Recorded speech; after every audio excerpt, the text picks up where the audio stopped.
Hi my YouTube family. अगर आपने channel को सब्सक्राइब नहीं किया है तो चैनल को सब्सक्राइब करिए ताकि कहानी के आगे के एपिसोड पब्लिश होते ही आपको नोटिफिकेशन मिल जाएगा। आइए अब कहानी की ओर चलते हैं। सानवी रूहान एपिसोड 32। जैसे ही देव ने सानवी के गायब होने की बात गार्ड के मुंह से सुनी, वह अंदर तक हिल गया। उसके माथे पर पसीने की लकीरें आ गई। उसने घबराते हुए पीछे मुड़कर रूहान की तरफ देखा, जो इस वक्त मीटिंग में बिजी था और उसके चेहरे के भाव कुछ ठीक नहीं थे। उसने घबराते हुए फोन को जेब में डाल दिया और धीरे कदमों के साथ रूहान के पास जाकर खड़ा हो गया। रूहान ने अपनी तिरछी नजर से उसे देखा तो देव हल्का सा उसके तरफ झुककर उसके कान में बोला, किंग बॉस, लेडी क्वीन गायब है। जैसे ही देव ने ये कहा, रूहान एक झटके के साथ अपनी जगह पर खड़ा हो गया और उसे बुरी तरीके से घूरने लगा। तो देव ने घबराते हुए कहा, अभी अभी गार्ड का फोन आया था। लेडी क्वीन गुस्से से पैलेस के बाहर चली गई थी और जब तक गार्ड्स उन्हें कवर कर लेते वो गायब हो गई थी। रूहान ने गुस्से से देव को देखा और अपने दांत पीसते हुए बोला, अगर माऊ को कुछ हो गया तो तुम सबको मैं यही जिंदा गाड़ दूंगा और उस पर तुम सबके नाम की समाधि भी बना दूंगा। कहते हुए रूहान तेज कदमों के साथ आगे बढ़ने लगा। देव ने वहां बैठे कुछ स्टाफ को मीटिंग अटेंड करने के लिए कहा और फिर वह खुद भी रूहान के साथ बाहर चला गया। रूहान तेजी से लिफ्ट के अंदर एंटर हो गया और वैसे ही देव ने कुछ फोन कॉल्स घुमाए। रूहान ने जल्दी से अपने कान में कॉर्ड्स डाल दिए और दूसरी तरफ से आवाज सुनने की कोशिश करने लगा, लेकिन दूसरी तरफ बिल्कुल सन्नाटा था। रूहान ने जल्दी से अपने फोन में कुछ कॉर्ड्स डाले। जैसे उसने कॉर्ड्स डाले वहां पर सानवी की लोकेशन ऑन हो गई। जैसे ही लोकेशन ऑन हो गई, रूहान उसे ट्रेस करने लगा। तो लोकेशन अब इस वक्त यूरोप के दूर, काफी दूर एक पहाड़ के ऊपर की दिखा रहा था, जो समुद्र के ऊपर के और ऊपर थी। और उस पहाड़ पर जाने के लिए शिप का यूज किया हुआ था, क्योंकि उसे पहाड़ पर जाने के लिए और कोई रास्ता नहीं था। रूहान ने अपने हाथों की मुट्ठियां बनाई और गुस्से से बोला, इस बात को कितनी देर हो गई? देव ने घबराते हुए कहा, पता नहीं किंग बॉस, मुझे अभी कॉल आया था, तभी पता चला।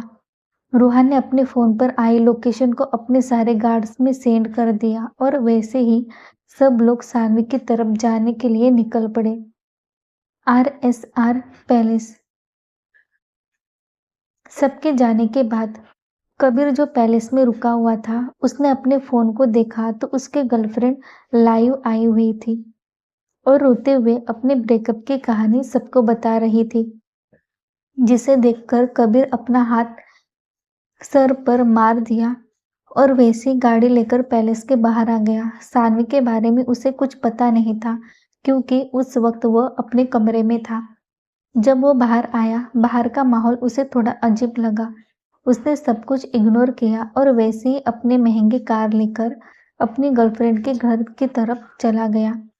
कबीर की गर्लफ्रेंड अकेली रहती है क्योंकि उसके माँ बाप फ्रांस में रहते हैं।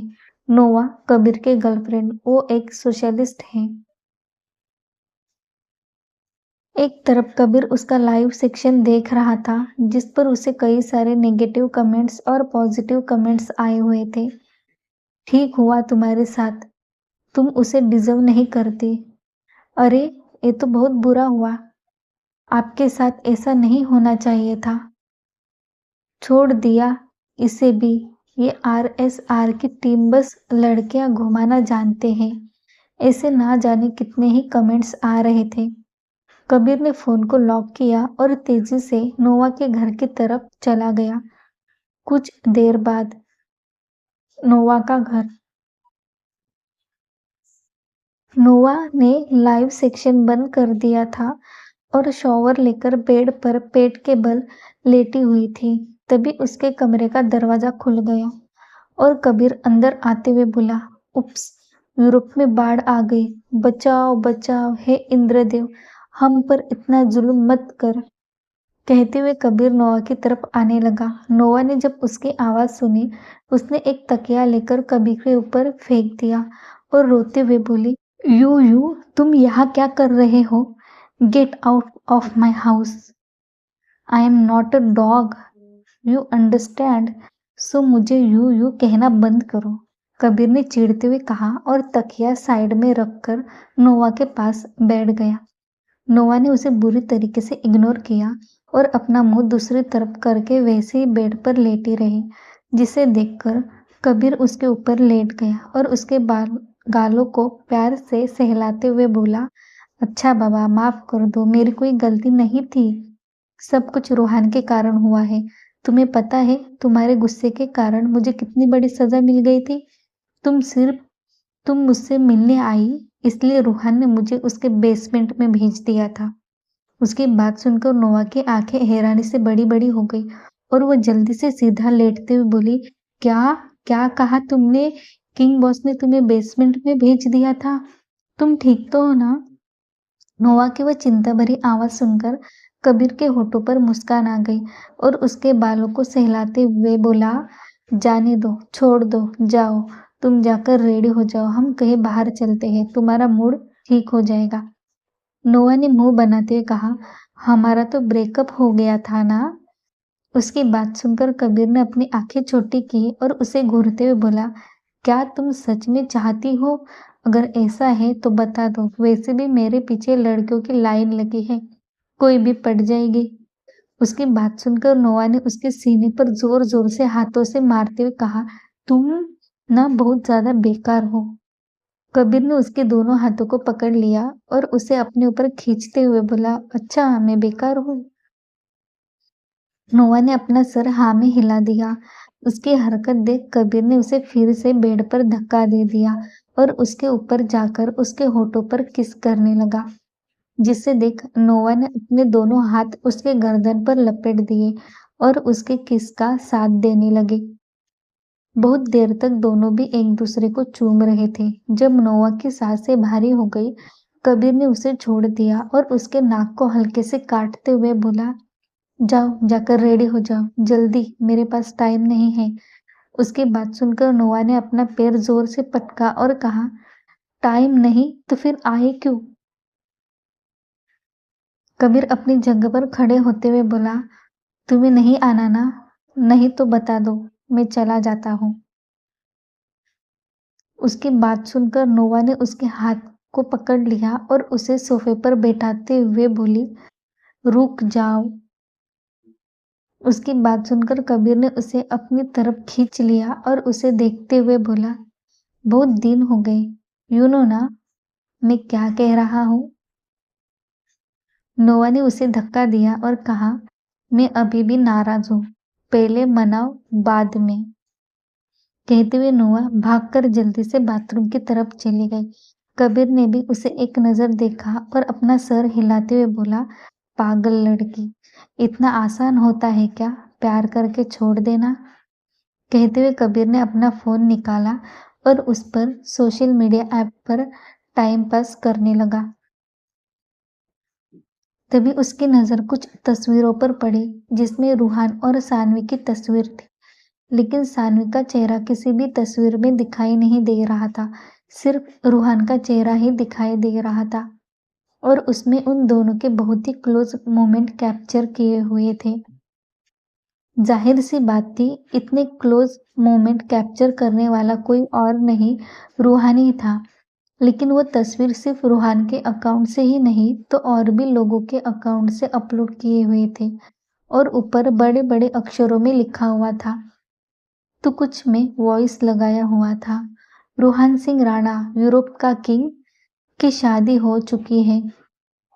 इतनी बड़ी सच्चाई जो छुपाकर रखी हुई थी, वो इतनी जल्दी से इस तरह से वायरल होगी, ये किसी ने नहीं सोची थी। कबीर की भी आंखें हैरानी से बड़ी बड़ी हो गई थी, क्योंकि 6 महीने तक ये राज राज ही रखना था। फिर अचानक से इतनी बड़ी न्यूज वायरल कैसे हो गई?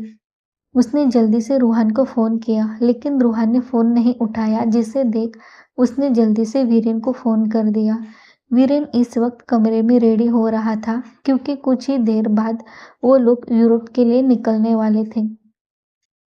कबीर का कॉल आता हुआ देखकर उसने जल्दी से फोन उठाकर कान पर लगाया तो दूसरी तरफ से कबीर जोर से चिल्लाते हुए बोला, तूने न्यूज़ देखी? जल्दी से देख। वीरेन ने हैरानी से कहा, तू इतना चिल्ला क्यों रहा है? न्यूज़ ही तो देखनी है।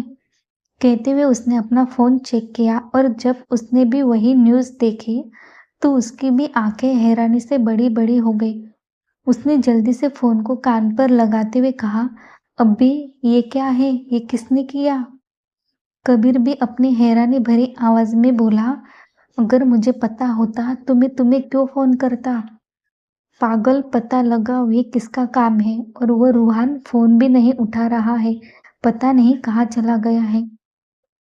वीरेन ने उसकी बात सुनकर कहा, देव या फिर ब्राउन को कांटेक्ट करने की कोशिश करो, शायद उन्हें कुछ पता होगा। कहकर उसने फोन कट कर दिया।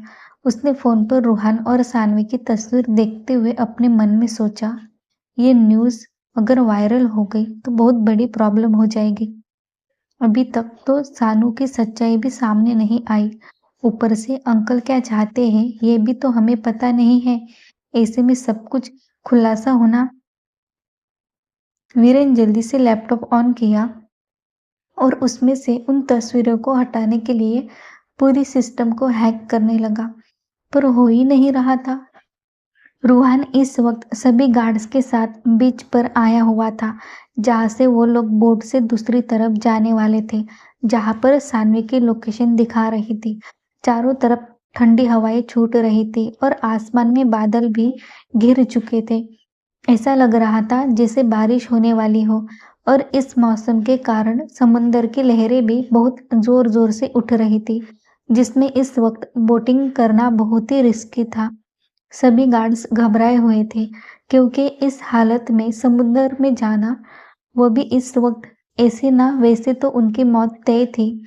लगभग सानवी को जाए हुए 5-6 घंटे बीत चुके थे और अब बाहर हल्का हल्का अंधेरा हो गया था और मौसम खराब होने के कारण और भी ज्यादा अंधेरा हो गया था।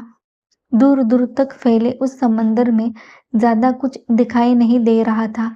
रूहान ने दूर तक अपनी एक नजर दौड़ाई और फिर बोट में बैठते हुए बोला, कोई भी चिल्लाएगा नहीं और ना ही शोर करेगा। उसके ऑर्डर्स मिलते ही सब लोग बोट में बैठ गए और उनकी बोट निकल पड़ी पहाड़ी के उस तरफ। ब्राउन और देव की नजर रूहान के ऊपर ही थी। इस वक्त रूहान जितना शांत लग रहा था, सबको पता था उसके अंदर कितनी ज्यादा हलचल मची हुई है। जिस लड़की को एक पल के लिए भी वह अपने आप से दूर नहीं रख पाता था, वो लड़की इस वक्त उससे न जाने कितनी दूरी पर थी और ऐसी जगह पर थी जहां पर सिर्फ और सिर्फ खतरा था। ऊपर से सानवी की कोई भी आवाज उसे सुनाई नहीं दे रही थी, जिस कारण रूहान का दिल ऊपर नीचे हो रहा था। उसकी धड़कनें इतनी ज्यादा तेजी से दौड़ रही थी, उसका कोई हिसाब ही नहीं था। अंदर ही अंदर वो बहुत ज्यादा घबराया हुआ था। किसी से ना डरने वाला वो किंग आज अपने माऊ के किडनैप होने पर कितना ज्यादा घबराया हुआ था, ये तो सिर्फ वही जानता था। कुछ भी करके उसे सानवी की तरफ जाना था। उसके पास उसे चाहिए थी वो अपने बाहों में, अपने पनाहों में महफूज रखना चाहता था उसे। उसने गुस्से से अपने हाथों की मुट्ठियां बनाई और अपने हाथ पर ही उसे मुक्का मारते हुए बोला, क्या जरूरत थी उसे अकेले छोड़ने की? अगर मैं उस पर नाराज ना होता, ना उसे इग्नोर करता, तो ये सब कुछ होता ही नहीं। इतनी ज्यादा बड़ी गलती मुझसे हुई कैसे? उसकी बात सुनकर ब्राउन और देव ने एक दूसरे को देखा और रूहान से बोले, किंग बॉस शांति रखे, लेडी क्वीन को कुछ नहीं होगा। रूहान ने गुस्से से उन दोनों को देखा और अपनी दबंग आवाज में कहा, कुछ नहीं होगा? नहीं, उस पर एक खरोच तक आने नहीं चाहिए। कहते हुए उसका दिल जोरों से धक धक कर रहा था। वही पहाड़ी के ऊपर इस वक्त सानवी एक पेड़ के नीचे लेटी हुई थी। उसके हाथ पैर को बांध के रखे हुए थे और बहुत सारे आदमी, जो लगभग 30 से 40 लोग होंगे, वो सानवी के आसपास पहरा बनकर खड़े थे। तभी उनमें से मेन लीड का फोन रिंग होने लगा तो उसने फोन उठाकर कान पर लगाया तो दूसरी तरफ से उसके कान में भारी भरकम आवाज सुनाई दी। क्या काम हो गया? लीडर ने सानवी की तरफ एक नजर डालते हुए कहा, हाँ बॉस, सब कुछ हो गया है, लेकिन मौसम खराब होने के कारण यहाँ पर चॉपर लैंड नहीं हो पा रहा है, इसलिए यहाँ पर रुके हुए हैं। दूसरी तरफ से उसे कुछ कहा गया और फोन रख दिया गया। उसके बाद सब लोगों ने सानवी के ऊपर नजर डाली तो सानवी को हल्का हल्का होश आने लगा था। उसने कहराते हुए अपने मुंह से आवाज निकाली, आ। उसकी आवाज सुनकर सब गार्ड सतर्क हो गए। वही बोट में बैठे रूहान के कान में जैसे ही सानवी की कराह सुनाई पड़ी, उसकी आंखें भी बड़ी बड़ी हो गई और वह भी एकदम से अलर्ट मोड पर आ गया। वो मेन लीडर सानवी के कुछ दूरी पर होने के कारण उसने जो फोन पर बात की थी वो रूहान सुन नहीं पाया था। सानवी ने अपनी आंखें धीरे धीरे खोली और कहराते हुए अपने सर पर हाथ रखकर उठने की कोशिश करने लगी, जिसे देखकर एक आदमी जोर से चिल्लाते हुए उसकी तरफ बढ़ते हुए बोला, अरे इसे तो होश आ रहा है। सानवी के कान में जैसे ही उन लोगों की आवाजें पड़ी, वो एकदम से घबरा गई और सामने देखने लगी। अपने सामने इतने सारे लोगों को देख सानवी बहुत ज्यादा डर गई। उसने घबराते हुए पूछा, कौन कौन हो आप लोग और मुझे यहाँ लेकर क्यों आए हैं? उनमें से मेन लीडर में सानवी की तरफ देखा और फिर जो आदमी आगे बढ़ रहा था उसे पीछे आने का इशारा करके फिर सानवी को देखते हुए बोला, ये सब कुछ तुम्हारी गलती नहीं है, ये गलती तुम्हारे पति के है। तुमने जिससे शादी की है उसी के कारण आज तुम यहाँ पर हो। जैसे ही सानवी के कान में उस लीडर की आवाज पड़ी, उसने गुस्से से उसे देखते हुए कहा, अगर तुम सब लोग मेरे पति को मारने के लिए आए हो तो for your kind information let me tell you, सिर्फ हाथ लगा के दिखाना, तुम सबके खाल उधेड़ दूंगी और किसी को उठने बैठने लायक नहीं छोड़ूंगी। उसकी हिम्मत देख वो सारे आदमी जोर जोर से हंसने लगे और हंसते हुए बोले, तुम हमें मारोगी? पहले खुद को बचा के दिखा, फिर हमें मारने की बात करो।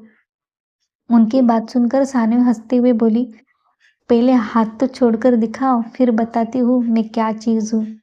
इतने सारे आदमी देखकर सानवी बहुत ज्यादा डरी हुई थी, लेकिन इस वक्त उसे हिम्मत से काम लेना था, इसलिए वो ऐसा बिहेव कर रही थी जैसे वह इन लोगों से डर ही नहीं रही है। उसने मन ही मन जोर से रूहान को आवाज लगाई, राणा जी कहाँ हैं आप? प्लीज जल्दी से आ जाइए, वरना मेरी तो यहाँ पर आज अच्छी खासी बेइज्जती हो जाने वाली है। वही रूहान जो बेड में बैठा हुआ था, उन सबकी बातें सुनकर और फिर सानवी की बातें सुनकर एकदम से हैरान रह गया। उसने बोट चला रहे गार्ड को देखा और अपनी गुस्से भरी दबंग आवाज में बोला, जल्दी चलाओ। उस गार्ड ने डरते हुए कहा, किंग बॉस, इससे ज्यादा स्पीड में नहीं चला सकते, आगे बहुत ज्यादा खतरा है। रूहान ने गुस्से से उसे देखा और कहा, अगर तुमसे नहीं हो रहा है तो बता दो, मैं खुद चला लूंगा। रूहान की बात सुनकर देव ने जल्दी से उस गार्ड को इशारा किया, जिसे देखकर उस गार्ड ने भी ज्यादा बहस न करते हुए बोट की स्पीड बढ़ा दी।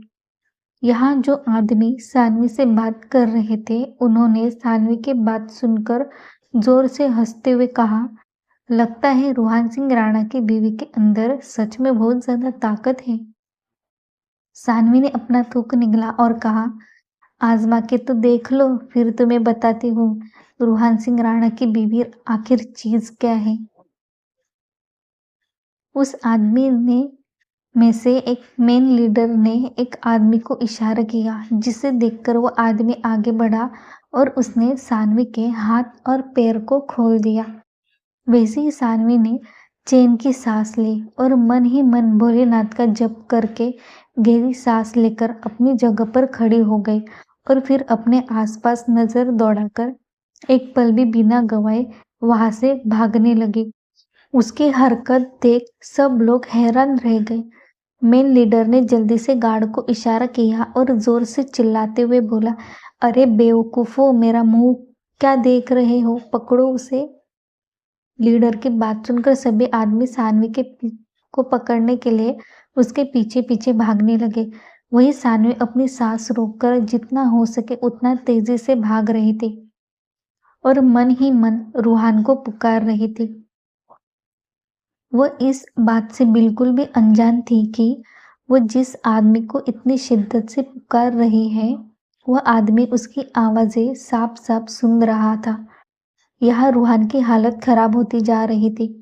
उसे समझ आ रहा था सानवी डरी हुई है, फिर भी उसने हिम्मत की है, लेकिन सानवी भी इस बात से अनजान थी कि वो है कहाँ पर, इसलिए वो जितना हो सके उतना भागने की कोशिश कर रही थी, इसी आस में कि उसके राणा जी आएंगे।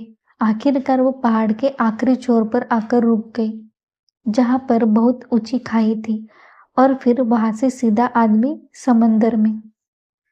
जैसे ही सानवी ने यह भयानक नजारा देखा, वो अपनी जगह पर शॉक होकर खड़ी हो गई।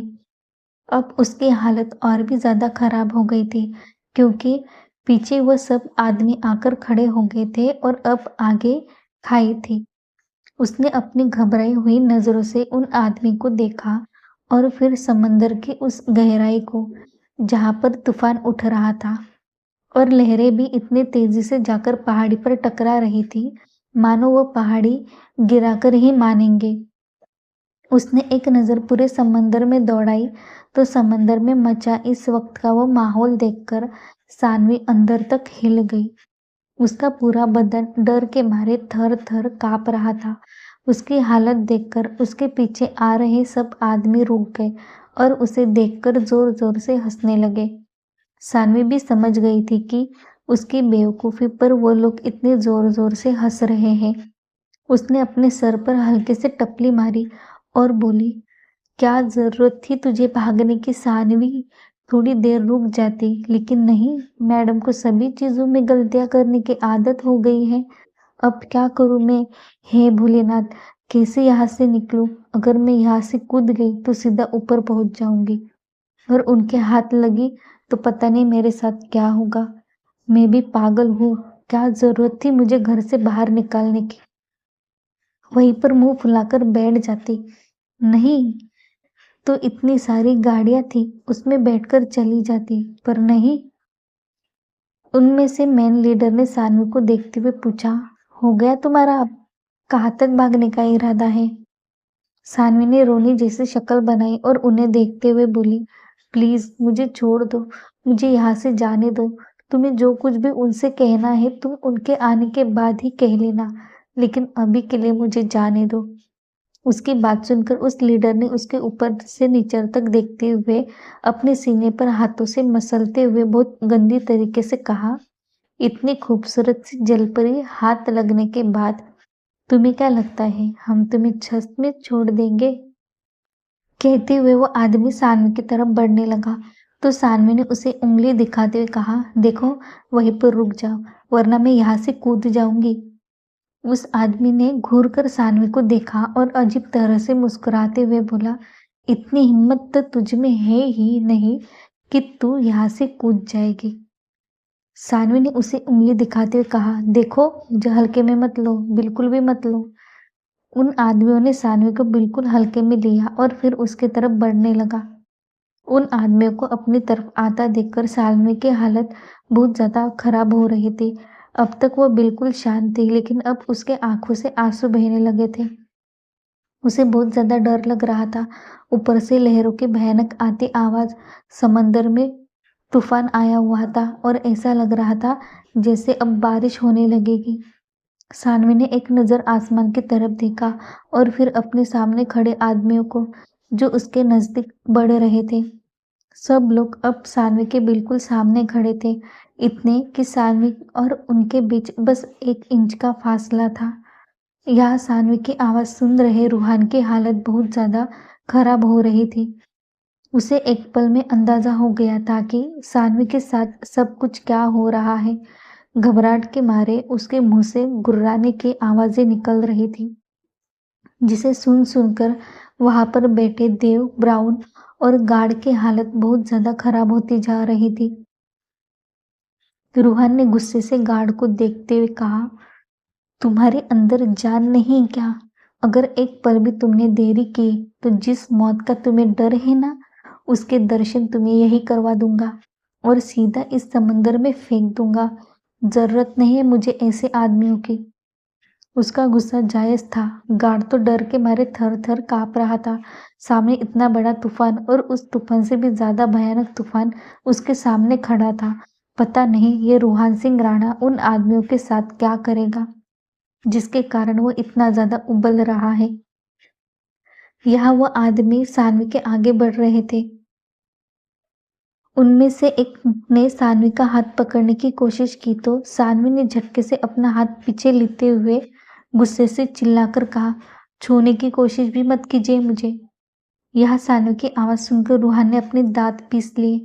तभी रूहान के कान में सानवी के जोर से चिल्लाने की आवाज आई और फिर एक झपक की जोर से आवाज आई। साफ मतलब था, सानवी पानी में गिर चुकी थी, जिसे सोचकर रूहान की सांसें उसके गले में ही अटक गई। नोवा का घर। कबीर अपना फोन हाथ में पकड़े हुए ही सब कुछ पता लगाने की कोशिश कर रहा था। बाहर मीडिया हाउस में भी खलबली का मचल उठा हुआ था। सब लोग इस वक्त RSR इंडस्ट्री के बाहर खड़े थे। सिर्फ यूरोप में ही नहीं, जहां जहां रूहान की कंपनियां थी, जिस जिस देश में रूहान की कंपनियां थी, उन सभी जगह पर मीडिया के आदमी इकट्ठा हो गए थे। सब लोग बस एक ही बारे में जानना चाहते थे। वह थे रूहान सिंह राणा की बीवी मिसेस राणा। एक हाथ में कबीर का फोन था तो दूसरे हाथ में टीवी का रिमोट, जिस पर न्यूज चैनल पर भी यही सब कुछ चल रहा था।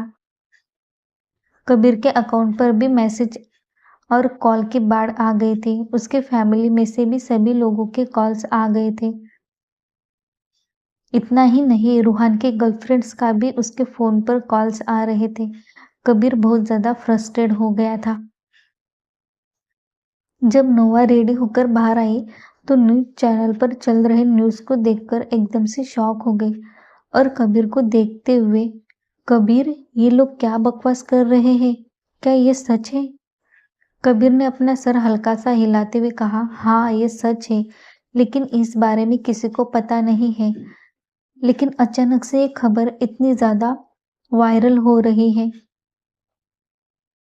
तभी नोवा ने देखा उसके फोन पर भी बहुत सारे फोन आ रहे थे, जिसे देखकर नोवा ने अपना फोन उठाकर कान पर लगाया तो दूसरी तरफ से आवाज आई, मैडम क्या यह सच है? आप कबीर सर की गर्लफ्रेंड है? क्या आपको पता है रूहान सिंह राणा की वाइफ कौन है? अगर हाँ तो क्या प्लीज आप हमें उनके बारे में बता सकते हैं? दूसरी तरफ की आवाज सुनकर नोवा ने कबीर की तरफ देखा तो कबीर ने अपना सर ना में हिलाते हुए उसे मना कर दिया।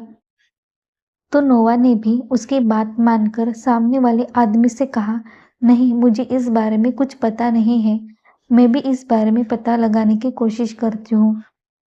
जैसे पता चलेगा मैं आपको इन्फॉर्मेशन दे दूंगी। कहते हुए नोवा ने फोन कट कर दिया और जाकर कबीर के पास बैठ गई और बोली, ये सब कुछ क्या है? तुमने मुझे इस बारे में क्यों नहीं बताया? कबीर ने अपना सर हिलाते हुए कहा, मैं तुम्हें कैसे बताता यार, उस दिन हॉस्पिटल आई तो तुमने मुझसे झगड़ा किया और उसके बाद मैं बेसमेंट चला गया। तुमसे बात ही कब कर पाया था? उसकी बात सुनकर नोवा बोली, तो इसका मतलब ये न्यूज़ सच है? कबीर ने अपना सर हिलाते हुए कहा, हाँ ये न्यूज़ सच है, लेकिन प्लीज अभी तक किसी को पता नहीं, इसलिए तुम भी इस बारे में किसी को मत बताना। नोवा ने अपना सर हिला दिया और कहा, अब क्या करेंगे? अगर हम बाहर चले गए तो बहुत बड़ी आफत हो जाएगी। मीडिया वाले हमें भी नहीं छोड़ेंगे। कबीर ने उसे देखकर परेशानी से कहा, हॉस्पिटल के बाहर भी मीडिया जमी हुई है। उसे इतना ज्यादा परेशान देखकर नोवा ने प्यार से कहा, अच्छा ठीक है, चलो हम आज का प्लान कैंसिल करते हैं, मैं घर पर ही कुछ बना देती हूँ। कहते हुए नोवा ने कबीर को देखा और उसके गाल पर किस करते हुए वो किचन की तरफ चली गई। उसके जाते ही कबीर ने फिर रूहान को फ़ोन ट्राई करने लगा, लेकिन अभी भी रूहान फ़ोन नहीं उठा रहा था, जिससे परेशान होकर कबीर ने देव को फ़ोन लगाया, तो दूसरी तरफ से 4-5 रिंग जाने के बाद देव ने फ़ोन उठाकर कान पर लगाया और कहा, प्लीज़ कबीर सर, अभी मेरे पास बिल्कुल भी वक़्त नहीं है आपके साथ बात करने के लिए। आपको जो कुछ भी बात करनी है, हम बाद में करेंगे। उसकी हड़बड़ी देखकर कबीर को लगा शायद उसे सब कुछ पता चल गया है और वो उसी में बिज़ी है कि तभी उसके कान में ज़ोर-ज़ोर से आवाज़ें आने लगी। तो कबीर ने परेशान होकर अपने कान पर हाथ रखते हुए पूछा, ये तुम कहाँ पर चले गए हो यार, इतनी तेज़ आवाज़? देव ने गहरी सांस ली और उसे सब कुछ बता दिया, जिसे सुनकर कबीर के पैरों से के नीचे से जमीन ही खिसक गई। यहाँ इतना बड़ा हंगामा मचा हुआ है और वहाँ सानवी का किडनैप हो गया है। उसका दिमाग पूरी तरीके से हिल गया था। इस वक्त वो कुछ कर भी नहीं सकता था। अगर बाहर गया तो बुरी तरीके से फंस जाएगा और नोवा उसका भी ये लोग जीना हराम कर देंगे। उसने गहरी सांस ली और जल्दी से फ़ोन कट कर दिया और वीरेन को फ़ोन लगा दिया। 2-4 दिन रिंग के बाद दूसरी तरफ से फ़ोन उठाया गया। जैसे ही फ़ोन रिसीव हुआ, कबीर ने हड़बड़ाते हुए परेशानी से कहा, वीरेन यार, ये सब कुछ छोड़ दे और जितना जल्दी हो सके जल्द से जल्द यूरोप आने के लिए निकल जा। भाभी का किडनैप हो गया है, पूरी दुनिया में खलबली मची है। जैसे ही उसने ये कहा, दूसरी तरफ से जोर से लड़की के चिल्लाने की आवाज आई, नहीं, ये नहीं हो सकता। सानू कैसी है? वो कहाँ है? उसे क्या हुआ है? जैसे कबीर ने आवाज सुनी, उसने झट से अपने फोन को कट कर दिया और अपने सीने पर हाथ रखकर जोर जोर से सांसें लेते हुए धीरे से बोला, अपने माथे पर हाथ रखते हुए बोला, ओ शिट ज्योति। मिलते हैं नेक्स्ट एपिसोड में। Thank you. क्या आपको ये कहानी पसंद आ रही है? अगर हाँ तो चैनल को सब्सक्राइब करिए ताकि कहानी के अगले एपिसोड जैसे ही पब्लिश हो आपको तुरंत नोटिफिकेशन मिल जाएगा। और उसी के साथ अगर कोई नई कहानी चैनल पर अपलोड होती है तो आपको उसके बारे में भी तुरंत पता चलेगा। बेल आइकन को प्रेस करना ना भूलें। अब मिलते हैं हम अगले एपिसोड में, तब तक के लिए बाय बाय।